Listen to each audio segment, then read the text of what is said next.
Bonjour à tous, j'espère que vous allez bien. On se retrouve aujourd'hui pour une nouvelle recette en vidéo et aujourd'hui c'est une recette un peu spéciale puisque demain c'est mon vlog anniversaire. Je ne suis pas seule, je suis avec Anne-Laure. Coucou à tous. Anne-Laure qu'en fait j'ai rencontrée durant un atelier de cuisine et puis on a hyper sympathisé. Donc c'est une abonnée qui me suit depuis pas mal de temps maintenant. Et quelques années. Hein. Et je suis super contente de t'avoir avec moi aujourd'hui. Moi aussi, c'est un vrai honneur d'être avec toi. Et du coup, qu'est-ce qu'on va faire aujourd'hui?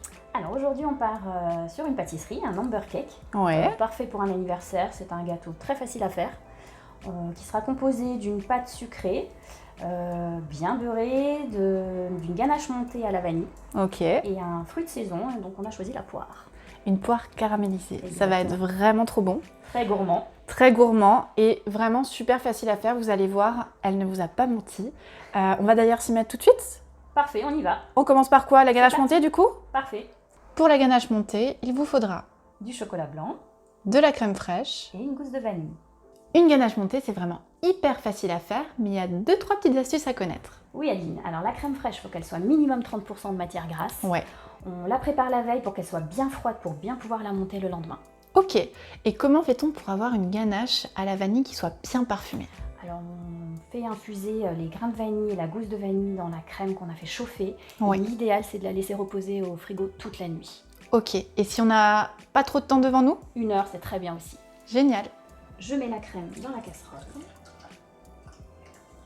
On ajoute les grains de vanille. On peut mettre les gousses pour donner encore plus le goût de vanille.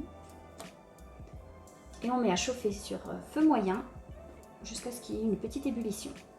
Pendant que notre crème infuse, on s'occupe du chocolat? On s'occupe du chocolat blanc, on va le casser en petits morceaux pour qu'il fonde plus rapidement.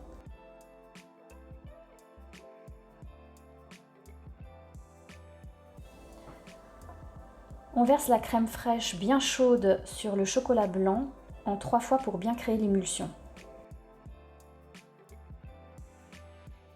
Le secret pour une ganache réussie, alors déjà on n'utilise pas de fouet parce que le but ce n'est absolument pas d'incorporer de l'air. Donc on utilise plutôt une maryse. Tout à fait, une maryse. Et donc pour créer l'émulsion, on part du centre de notre ganache et on mélange la crème avec le chocolat blanc. Maintenant que la ganache montée repose au frais, qu'est-ce qu'on fait? On passe à la pâte sucrée qui, elle, aura aussi besoin d'un petit temps de repos pour qu'on puisse bien l'étaler par la suite. Pour la pâte sucrée, il vous faudra de la farine, de la poudre d'amande, un œuf, de la fleur de sel, du sucre glace et du beurre. Donc on va commencer par tamiser la farine, puis le sucre glace. On ajoute la poudre d'amande, une pincée de fleur de sel et le beurre. On mélange à petite vitesse pour réaliser le sablage.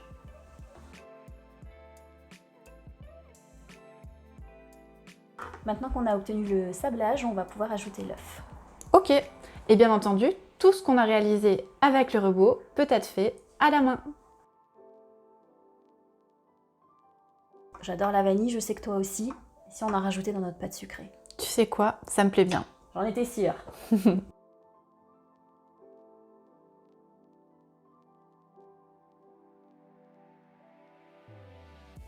Maintenant que la pâte est prête, on la place une demi-heure à 1 heure minimum au frais. Oui, et moi je conseille même de la préparer la veille pour gagner du temps et de la laisser toute la nuit au frais. Super idée, et on peut d'ailleurs du coup faire la pâte et la ganache montée en même temps. On gagne du temps. Tout à fait. Super. Bon je crois qu'il est temps de faire le fameux chiffre. Oui, on va étaler notre pâte et on va créer le numéro anniversaire d'Adeline. Et oui.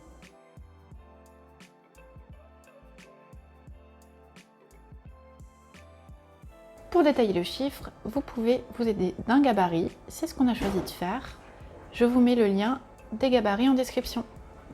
Et on enfourne à 180 degrés pendant 13 minutes. On a choisi de garnir notre Number Cake avec un fruit de saison, un fruit que Anne-Laure adore, la poire. Alors qu'est-ce qu'on va faire avec cette poire?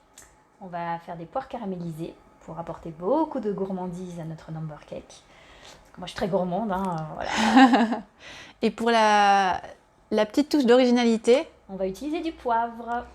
là on a choisi du poivre de Campote, mais vous pouvez très bien utiliser du poivre noir. Et si vous ne voulez pas mettre de poivre, on peut mettre Du sel, de la fleur de sel. de la fleur de sel. Voilà.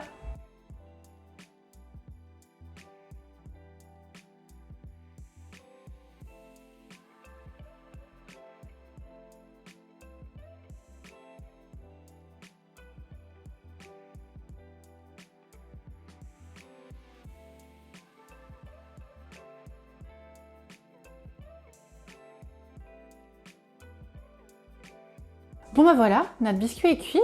Il ne nous reste plus qu'à monter la ganache. Et passer au montage. C'est parti! On met la préparation dans le bol et on fouette comme on le ferait pour une chantilly. Et voilà, la ganache est bien ferme et bien aérienne.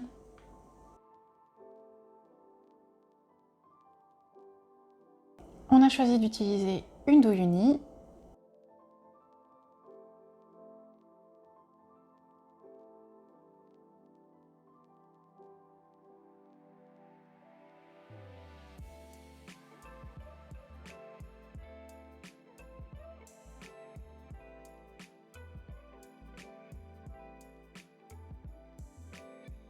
Côté déco, on a choisi quelque chose de girly.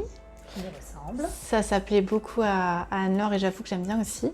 Alors Anne-Laure a fait de jolies meringues. Qu'est-ce qu'on va mettre encore? Alors, on a des petites perles blanches, des petites perles roses, un peu de feuilles d'or, voilà. Et quelques fleurs. Et Quelques quelques fleurs du jardin.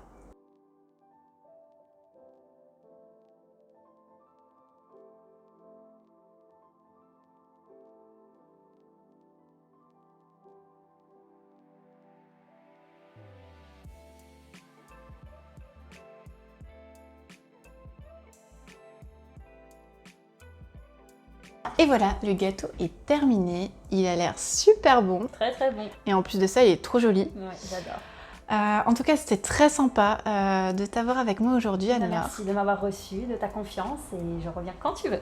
Avec plaisir.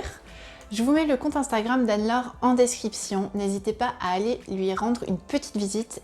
Ça regorge de gourmandise. C'est vraiment, elle fait des super jolis trucs, surtout en pâtisserie, mais c'est vraiment à tomber. On se retrouve très bientôt pour une nouvelle vidéo. D'ici là, portez-vous bien et surtout, abonnez-vous. Ciao, ciao! Bye bye!